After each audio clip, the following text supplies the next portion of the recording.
extracellular cell signaling. So extracellular cell signaling is otherwise called as cell communication, where the cell receives from its external environment. So the signals receives from the external environment. Once the ligand from the external environments get interacted with the receptor, then the interior process of protein secretions will occur inside the cell. So there are different types of cell signaling process. So types of cell signaling are autocrine, paracrine, endocrine. So basically autocrine is nothing but a cell receives a signal on its own surface receptor in order to secrete a protein and to exhibit the reaction inside the cell molecules.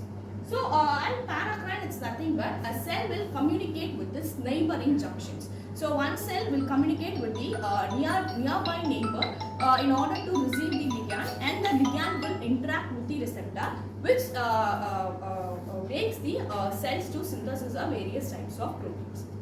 So and another one is endocrine signaling. Endocrine signaling is nothing but it will involve in synthesis of various hormonal secretion inside the cell. So in this we are going to see various types of receptors out there. One is ion channel receptors or carrier proteins, channel proteins. So there are various receptors. We look into one type of receptor which is called as G protein coupled receptor. So G protein coupled receptor, it's nothing but the transmembrane helices. So the receptor will consist of 7 transmembrane helices. Once the ligand attached with the cell surface receptor, that is with the transmembrane helices, the cell will start doing its reactions. One, it will interact with the ATP molecules.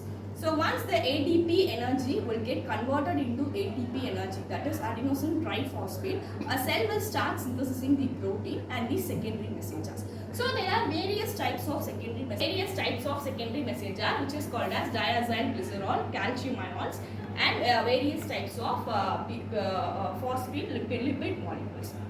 So now we are going to see what is G protein coupled receptor and what are the secondary messages can be produced from it.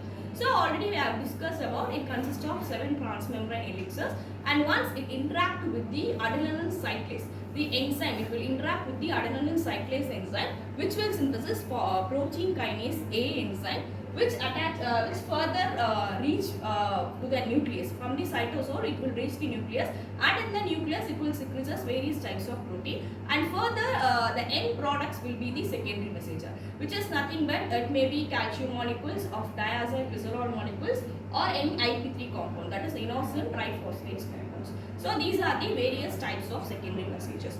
And now we are going to see about many types of transmitters are involved in it. For example, in case of neurons, we can see acetylcholine transmitter, which is a neurotransmitter which helps in the synthesis of neuronal functions.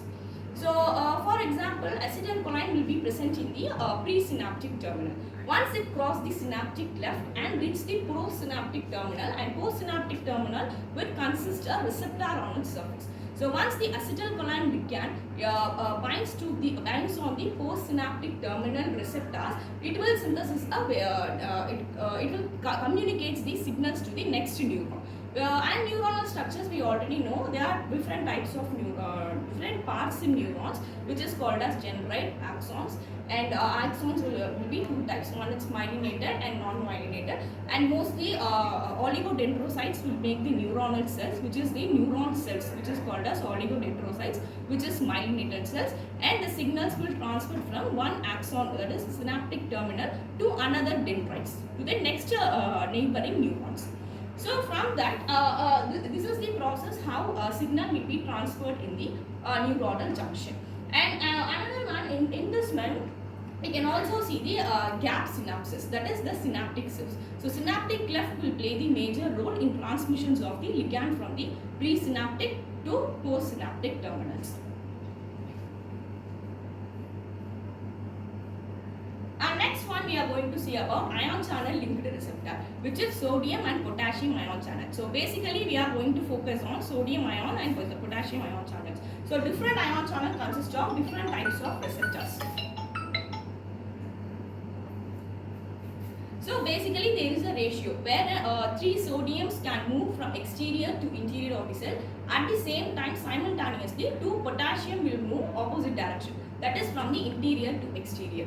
So it will balance the condition. So once the cell from the depolarized state, it will be converted into activated state, that is from inactive form to active form. So the depolarized condition of the cell will get into polarized condition, which is we can have some voltage difference. If it is in resting state, it will contain of 0 voltage. If it is in active state, minus 55 volt.